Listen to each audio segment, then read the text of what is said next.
ਚਾਹੀਦੀ ਦੁਨੀਆ ਦੀ ਬਾਦਸ਼ਾਹੀ ਰੱਬਾ, ਯਾਰ ਦੀ ਨਗਰੀ ਦਾ ਮੈਨੂੰ ਫਕੀਰ ਕਰ ਦੇ।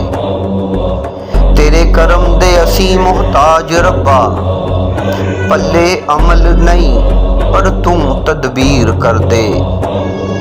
ਮੇਰੇ ਲੇਖਾਂ ਚੋਂ ਦੁੱਖ ਮੁਕਾ ਰੱਬਾ, ਸੋਹਣੇ ਯਾਰ ਦੀ ਗਲੀ ਤਕਦੀਰ ਕਰ ਦੇ।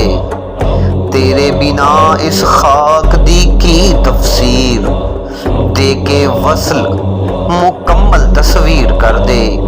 सल्लू अलैहि दा विरद पकाई जावा, सल्लू अलैहि दा विरद पकाई जावा, नावे यार दे दिल तहरीर कर दे।